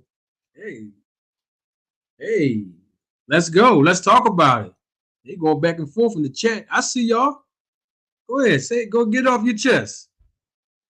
Hey, Bandel. Not Band Up. Bandel. This question is for you. Was that comment, Bandel, was that comment for me that you just said in the chat? You said somebody won't believe it unless a white man says it. Bandel, I know that you're very critical of me. You've been critical of me in the past. So I'm asking you, Bandel, is that question for me? Excuse me, let me reframe that. Well, you did ask a question, but is that question that you asked in the chat and then the last statement that I just made, quoting you, was that for me? Was that directed toward me, or was that somebody in the chat you were saying that to? I just wanted to be clear on that, because I want to respond to that if it's, you know. Oh, that is for me. Okay, Bandel, I'm glad you said that. Bandel, now I have a proposition for you, sir. since that was for me. Because I want to read your whole question and then your statement. Okay. Vandell, there's a link in the chat. It's pinned to the top. Come on up. I want your perspective on that. I want you to expound on your comment. Let's have a dialogue over there because I want to make sure I give you the answer that you're looking for, or even the answer that you're not looking for. I think it's just good if you said it in the chat. Most people that's watching live and limited cover, they can see what you said, but the people that's going to watch the replay of this live, they might not be able to go all the way and read all the chat. So they might not be able to see it. So I figured if you came on up here, click the link right now, we can have a dialogue over it. I want to respond to your comment and your question, and maybe, hey, somebody might learn something when it comes to the things that you're bringing up. I want to give you an opportunity as a guest to expound on your statement and your question. Come on up, Band Up. Excuse me, not Band Up, not Band Up, Bandell. Not Band Up. That was Bandell. Come on up, Bandell. I got a few minutes. Love to talk to you, sir. I think you've been on this panel before. Not exactly sure, but come on up, man.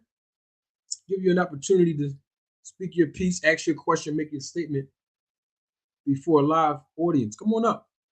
Yeah, the link is pinned to the top of the chat. Is the link still pinned to the top, y'all? I think it is. I think it's still pinned to the top. But just in case it's not, just in case it's not, I just sent it right there. Bang! Flew the kite out real quick. Flew the kite out immediately. So it's now at the bottom of your screen now, right in the chat. So that link is specifically designated for Bandell. Come on up, Bandell, because I'm going to read your comment and your question. Let's get a small little dialogue over that real quick, sir. Bandell, come on up. Got my man, Big Money Walk. Double salute to you. Thank you for your contribution and your support to the channel. Big Money Walk says, Gray Hoodie Marty about to cook up. Salute. You already know what time it is, Big Money. That's why when I wear this hoodie with this hood on, sometimes I don't even want to show my eyes. The Grim Reaper. You hear me? The Grim Reaper is here. Come on up here, Bandell. We need answers. I want to make sure I answer your question and then comment on your statement. You said something about the white man and all that. Grim Reaper's here. Come on up here, man. Link is in the chat. You don't have to turn your camera on if you don't want to.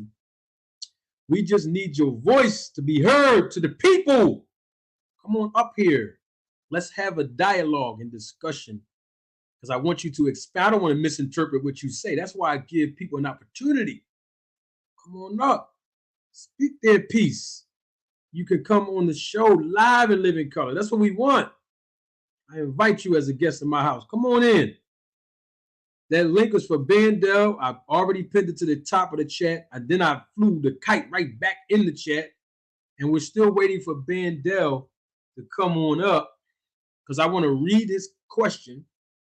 And then I want to also read his statement. I want to answer his question. And then I also want to respond to his statement. But I want him up here because I have a question for him as well. And we're still waiting for Bandell to come on up here. Okay?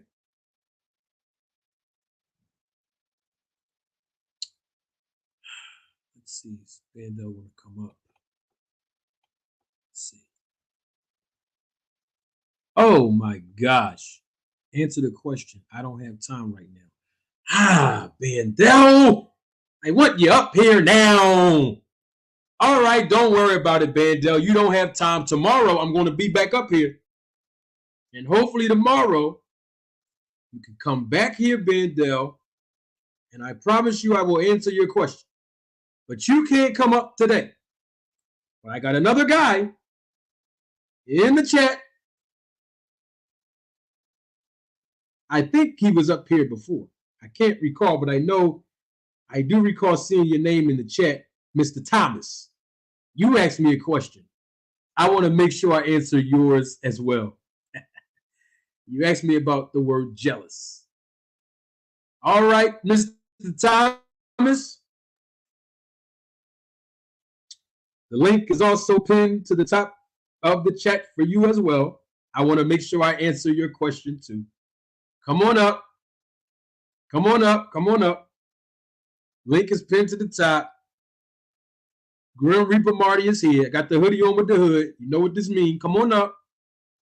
You asked me about being jealous, so I want to make sure I give you an opportunity as a guest on the show. Come on up. Yeah, don't hesitate now, Chuck. All right, I can call you Chuck, right? You cool like that, right, Charles? I call you Chuck. Come on up. I just want to make sure your question is answered as well. Okay. See, I like making sure that the people know who I am. That's why I say, come on up. I answer your question, and everybody would know what kind of person I am. I'm the same manager Marty in real life like I am on YouTube. Okay? So come on up. Let's talk about your question, Mr. Chuck Thomas. Come on up. All right? Listen, I want to know. I want to know what you mean by your question. And I don't want to misinterpret you. I think it's only fair to have you come on up. Okay? Yeah, come on up. Because you said what you said publicly in the chat. So it shouldn't be a problem with you coming up here publicly to speak your piece. You ain't got to turn your camera on. Well, I mean, when you get in the background, just turn it on so I know it's really you, Chuck. And then when you come on here, you can keep your camera off. You know what I mean? That's okay. But come on up, Mr. Thomas. I want to make sure I answer your question about being jealous of Bud Crawford. Just come on up. Make sure I answer that. Why these guys don't want to come up here? It's probably the hoodie. Do I got to put the snack program shirt on? Don't let me go get the snack shirt. Don't let me get the snack product. I mean, I don't need the snack to have a conversation with you, but it just seems like when I have the snack shirt on, more people come up when it comes about Crawford. You know? But come on up here, Mr. Thomas. All right? Come on up. I want to make sure I answer your question about this jealous comment you made. I want to make sure, because I'm going to answer you. I got a good answer for you. I really do. And I'm sure you have a good answer for me, because I got a question or two, for you. We have a dialogue, as men. You know how we do on YouTube, right? Come on up. Yeah, come on up. You're not going to come up, Chuck? What's going on with these guys? Won't come up here. Here's the thing. You can't say that in the chat, and then when somebody goes and invites you up, you don't come up. I mean, you can, because y'all all do it all the time. I'm just saying, like, that's funny to me. Just come on up and just ask me directly. See, when you're in the chat, sometimes I can't see everything in the chat. Most times I do. But I'm saying, it's like when you're in the chat and I see it, I say, oh, okay, we got a question. Come on up. You know what I mean? I'm inviting you into the house. Come on in. You ain't got to stand on your porch across the street and start yelling and yelling and yelling when I leave to go to work. Like we neighbors live in the same neighborhood, and then I go to work every day, and then you standing on your porch after I leave, you talking crazy, talking trash. And then when I come back home, pull up in the driveway, all of a sudden you standing in the house, you ain't on the porch no more, you ain't talking. But the neighbors keep telling me, yo, did y'all hear what they said when you was at work? No, what'd he say? He was standing on his porch talking all this reckless stuff. He what? Then I come knock on the door and say, neighbor, Mr. Thomas, they told me you was talking crazy about me, man, when I went to work. And then you ain't answering the door. But that's what's going on right now when I gave you the link. I invited you over. You don't want to answer the door now. Come on, man. What's wrong with these people? 2 cents? My goodness. Studio gangsters hiding behind the comment section in the chat, man. Man, just come on up, man. That's all you got to do. We recapping. This is a recap. The show is about recap. We're going to recap on the cap. That's what we're doing right now. Recap on the cap. We finished playing what Stephen Espinoza said for the new audience that's just joining in. You heard that first part. Now I got to play the second part. But contractually, it has to happen, the rematch. Or if one or the other chooses not to, then we won't have a rematch. If there are some conditions in which it wouldn't happen. Well, I don't want to get into specifics of it. Yeah. You get into one specific? Well, I mean, weight is one thing. If they can't agree on weight, that's it. But money is set. All the other parameters are set. Weight is one of the few examples where that could be the obstacle. Did y'all hear that last part?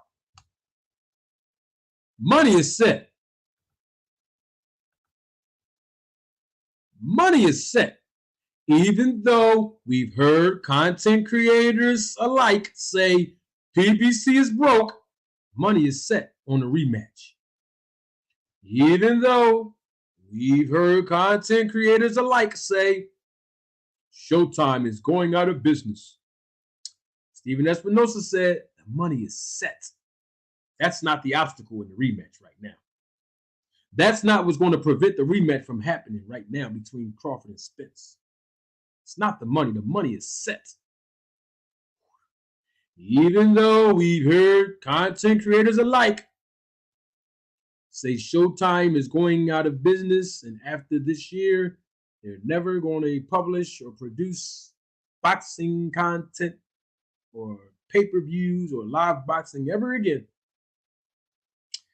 But the money is set between Crawford and Spence's rematch. That's what Stephen Espinoza said. So that's not the obstacle that will prevent and hinder this rematch. The obstacle is that one fighter can use the weight as an excuse. Y'all heard what the man said. That's Stephen Espinoza. I didn't say that's him. And he's credible. He's as credible as the United States Postal Service delivering your mail. Stephen Espinoza delivers truthful, honest messages in his interviews.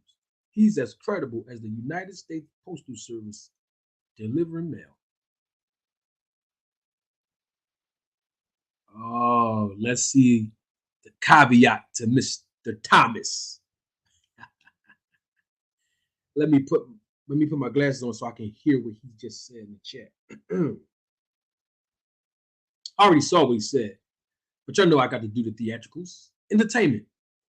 So, Mr. Chuck Thomas says, if you tell me who you manage, I will come up on the panel. Mr. Thomas, you started with me when you asked me a question about Bud and being jealous. So I invited you on the panel. Now you're trying to move the goalpost and put a stipulation on coming to the panel. And then the stipulation is if I tell you who I manage. I done told y'all for a year who I managed already, man. Who I manage is indicative of you coming on this panel after you just said all that stuff you said. Now, come on up.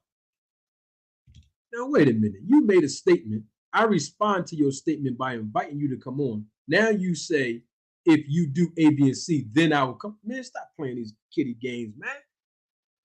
Don't be scared of the Grim Reaper, man. Come on up here, man. What's wrong with y'all studio gangsters? Come on up. Just come up, man. I'm going to answer all your questions. I'll tell you what, now I got a caveat for you. If you come up on the panel, I'll tell you who I manage. How about that? If you come on the panel, Mr. Thomas, I will tell you who I manage. Now, let's see if you're going to come up now. Because you want me to tell you who I manage, right? Well, I'm not going to do it in the chat. I'd rather tell you live and live in color in front of the people. So come on up. I'll tell you who I manage. Come on up on the panel.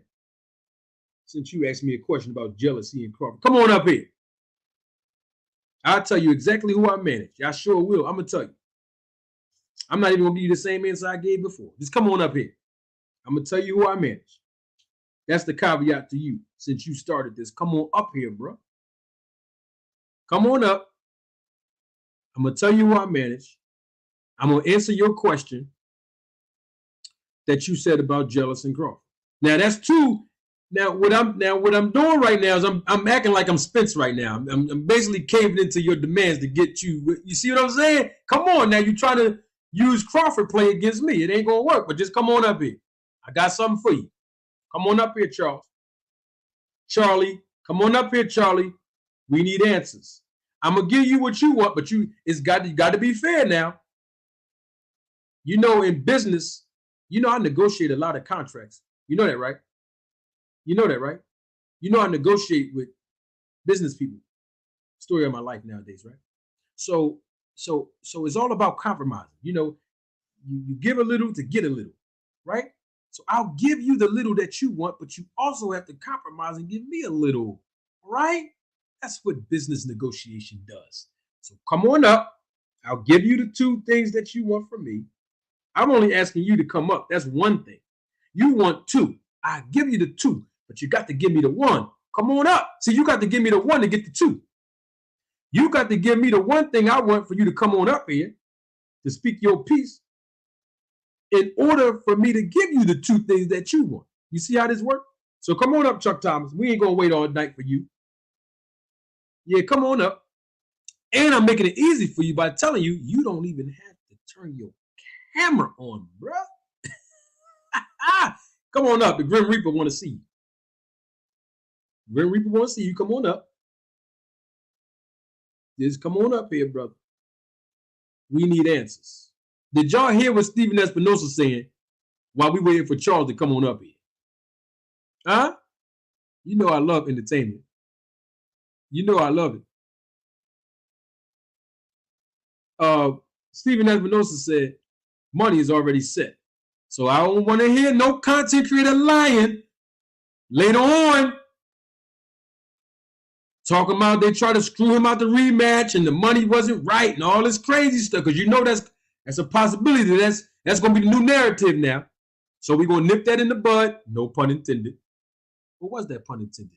Yes, because I do have a segment called Nipping It. Right. So anyway, so money set. That's not the obstacle that will prevent this rematch from happening. No.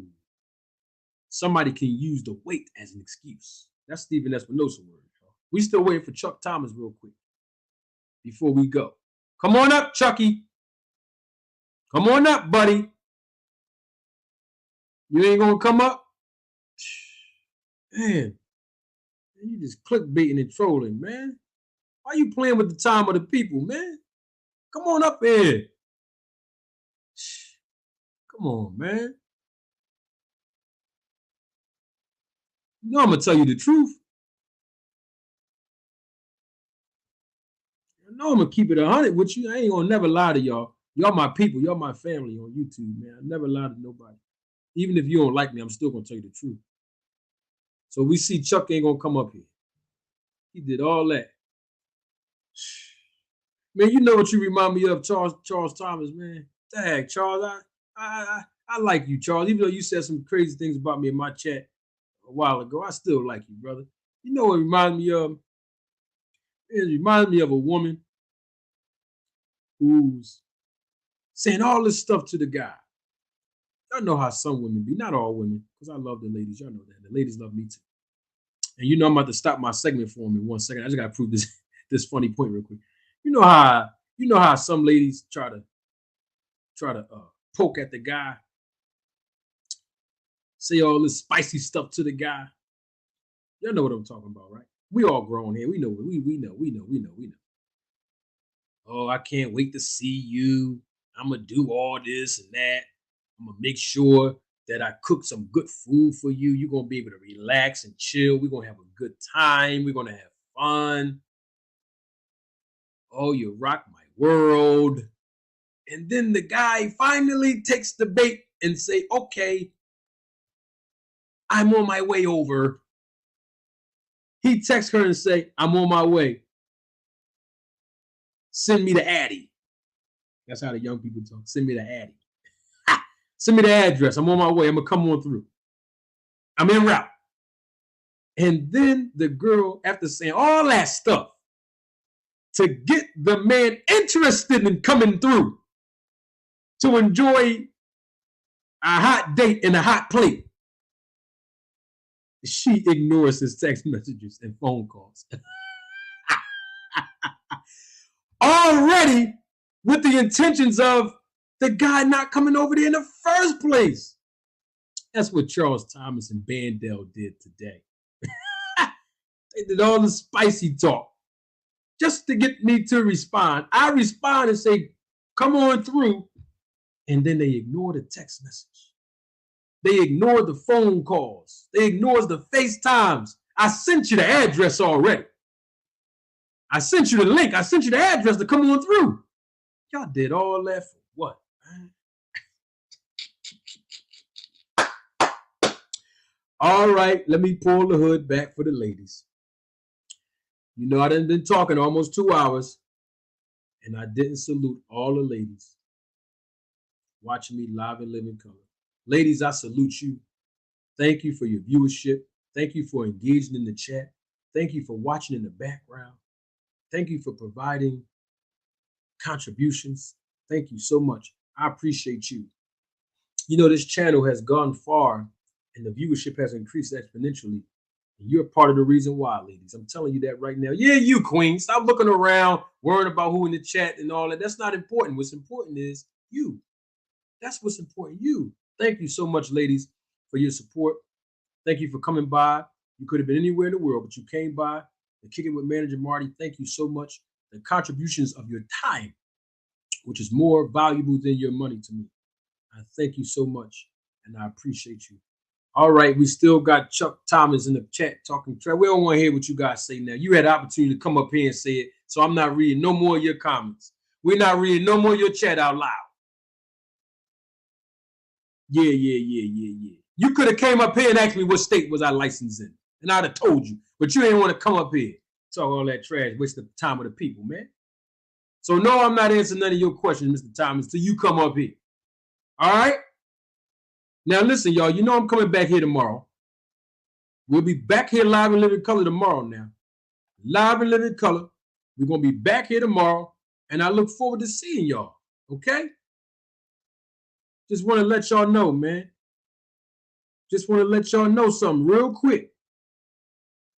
Boxing is going to get bigger and bigger, no matter what platform it's going to be on. Just know that boxing is going to be bigger because 2023 was our best boxing year in decades. So don't sleep on boxing because we might have some dry spots here and there. I see you, Bruce Watts, all the way from Louisiana, New Orleans in the building. I see you. Come through here tomorrow, man. All of you, come here tomorrow. Don't listen now. Boxing's still here. Don't give up on boxing. Don't give up on boxing.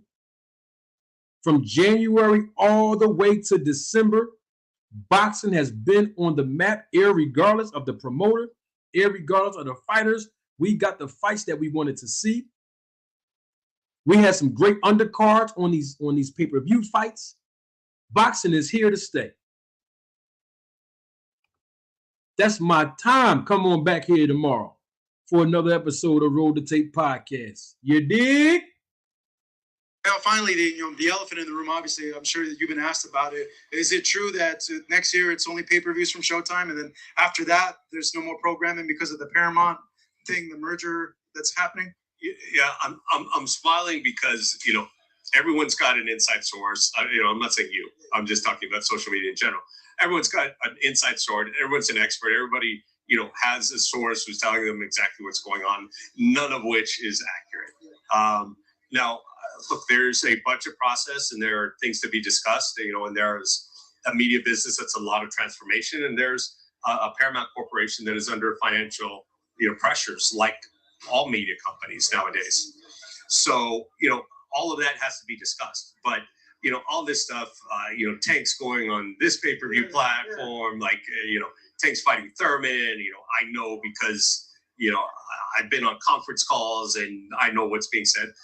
I've yet to read anything that's accurate in terms of what's actually going on internally, in terms of the conversations and the kind of criteria that are being discussed and what are the kind of elements. So the reality is the future hasn't been determined yet. I think it will be shortly. But, until someone tells us different, we're going to continue doing what we've been doing. Because at the end of the day, as much as, Showtime Sports has a strong brand, and I think a lot of people respect what we've done, what people care about at home, what the fans really care about is watching the best fights. They don't care about the executives like me. They don't really care about the networks. They're just saying, get me the biggest fight. So until somebody tells us differently, we're going to continue delivering the best fights in the sport, like this one here.